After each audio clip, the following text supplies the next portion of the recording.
Hi, thank you for joining us today. My name is Tessa and I'm going to be working on the lovely Michelle today. We're going to be doing massage for depression, so let's go ahead and dive right in. So I definitely have a few clients who actually have like chronic depression, who are medicated, but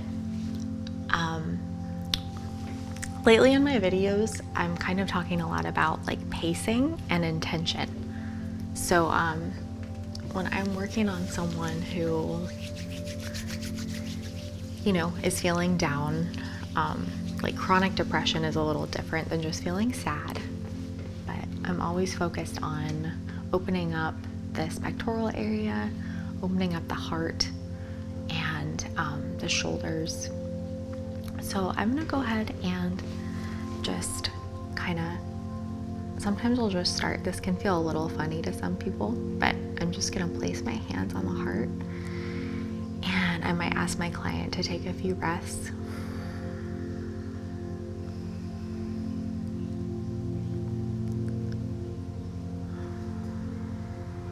I'm just really focusing on that heart area and allowing everything to soften a little bit.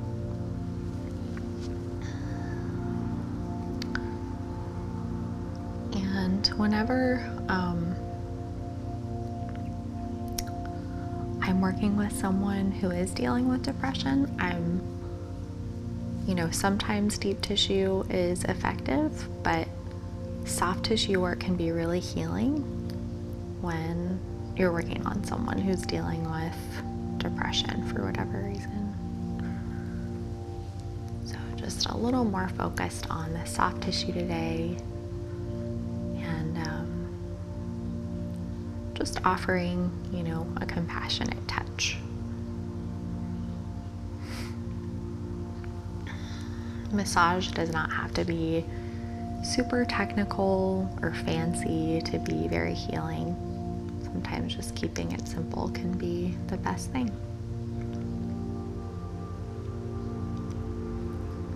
But keeping it simple requires a lot of presence too. You can't be thinking about what you're going to do after work, or really offering your full attention to your client.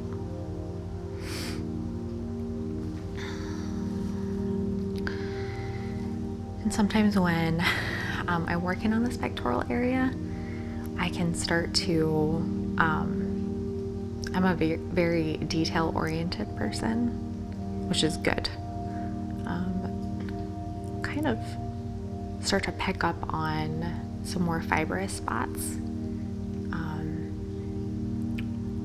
in this. It's more in the deeper tissue, but as I start to work a little more technically,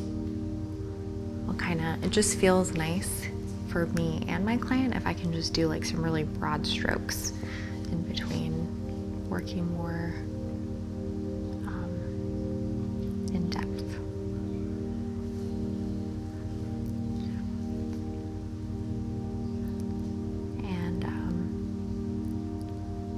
And usually someone that's struggling with depression has rounded shoulders,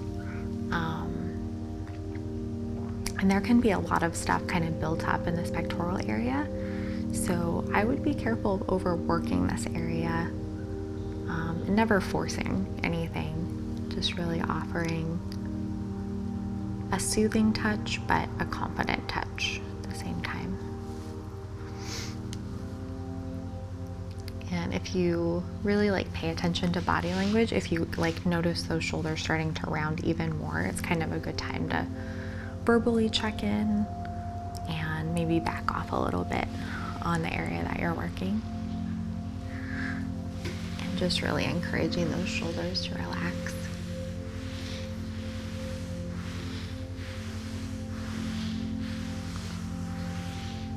I've noticed too,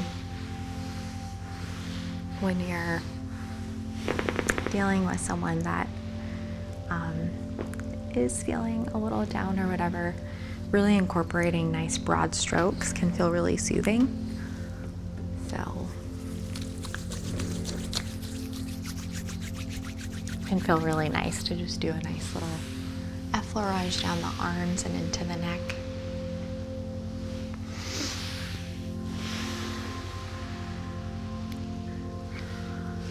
And when I'm working on someone who,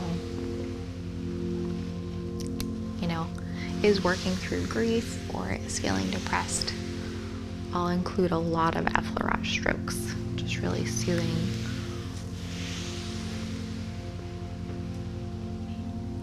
Just offering a really soothing touch.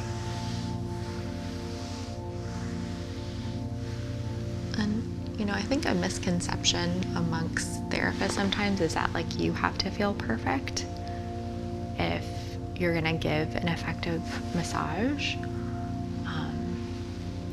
There's a real art to stepping into time with a client or a friend, and really offering your full presence to them, no matter what's going on in your own life.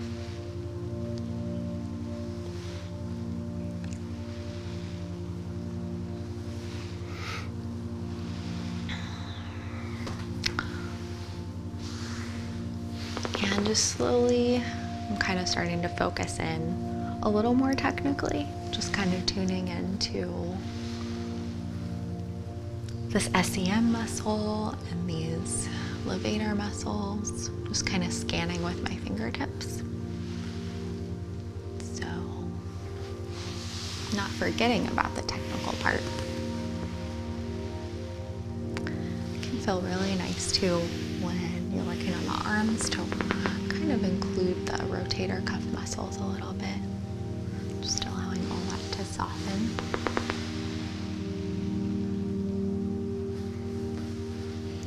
And honestly, if I have a client who is dealing with some more serious depression, I'll actually work on them face down. There's a sense of safety and security when your stomach's on the table. So just really working intuitively and paying attention to what my clients need as much as possible. Other times, face up is more appropriate, just kind of opening that heart and softening all these muscles that can get so tight when we're trying to self-protect, which everybody does to some extent.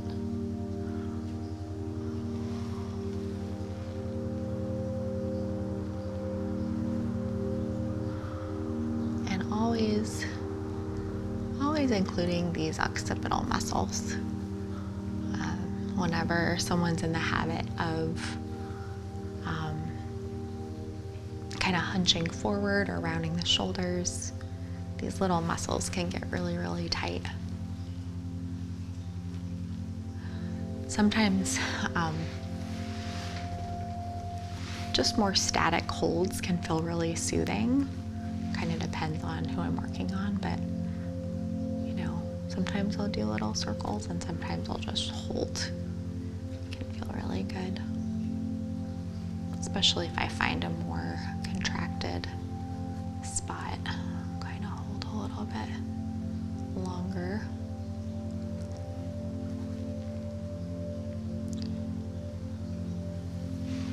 And I'm gonna go ahead and work side to side. So I'm just gonna work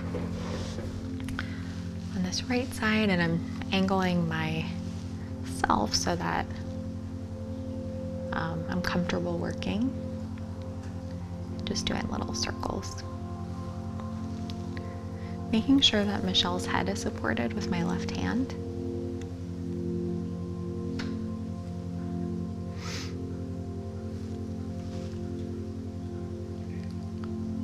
And I think the important thing as a therapist too, if you're working on someone who's going through a lot of grief or is depressed for whatever reason, you're not trying to fix how they feel.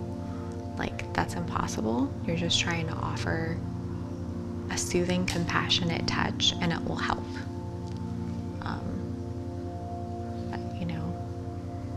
working through grief or whatever, it's a process. You're just part of that process. I know a lot of therapists who have such high expectations of themselves that can kind of overcomplicate things. And just really focusing on this occipital ridge can be really soothing. You can get a nice deep release in here. Sometimes if you can get a deeper release along this occipital ridge, it can kind of have a ripple effect into the neck and the rest of the neck and the shoulders.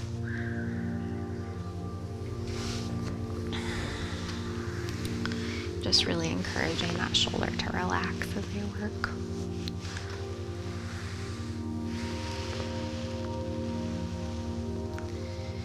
Often when I know I'm going to do a little bit more effleurage, I'll use a little bit more oil than normal. I'm just using my finger pads. You can use your finger pads, you can use a soft fist, that feels better. I don't typically work with a soft fist, I just like how it feels when I use my fingers more.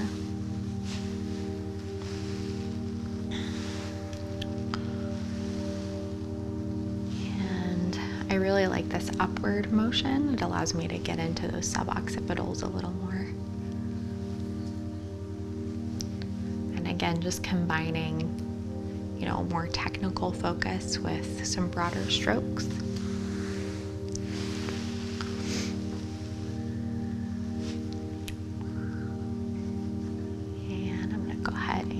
Sides. And just same thing, I'm going to go ahead and go into these little occipital muscles. And I was noticing a little bit more tightness on this left side. So sometimes I'll end with the side that feels tighter.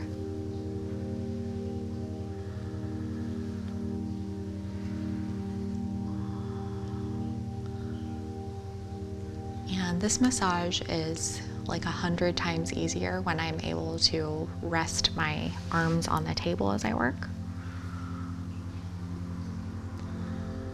Trying to do this kind of technical work with like arms floating is really hard and it's really draining.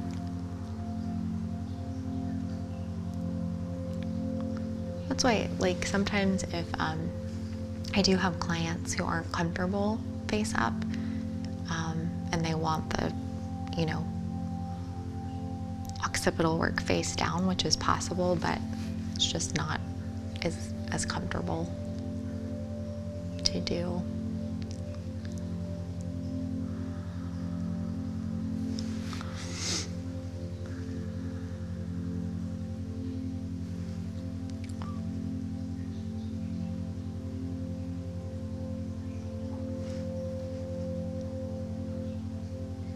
It's really important when you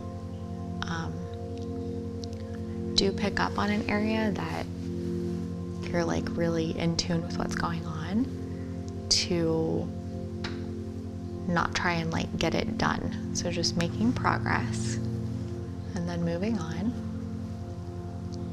and having those kind of like boundaries as a therapist, like really honoring the allotted time that someone has scheduled and not going over. Just those little things can help so much and not feeling drained.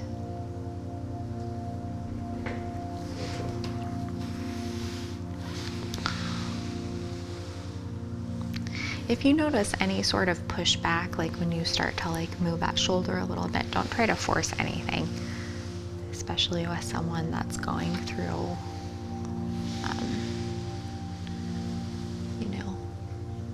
sadness or depression or whatever it is. Just being really gentle, but not overly tentative.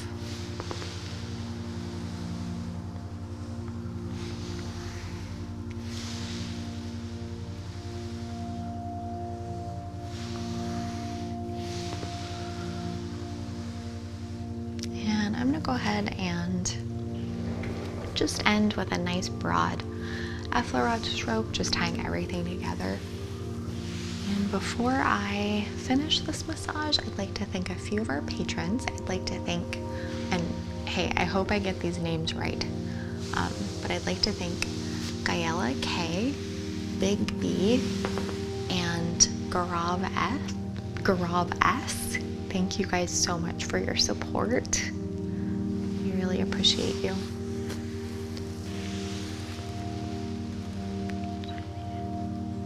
And I'm gonna do one last effleurage stroke and just a nice little stretch for the neck and the occipital muscles. And taking my hands off nice and slow. That is all for today. Thank you so much for joining us today. If you enjoyed today's video, you should check out our Patreon page where you'll find some exclusive content that I think you'll really enjoy. I look forward to seeing you there.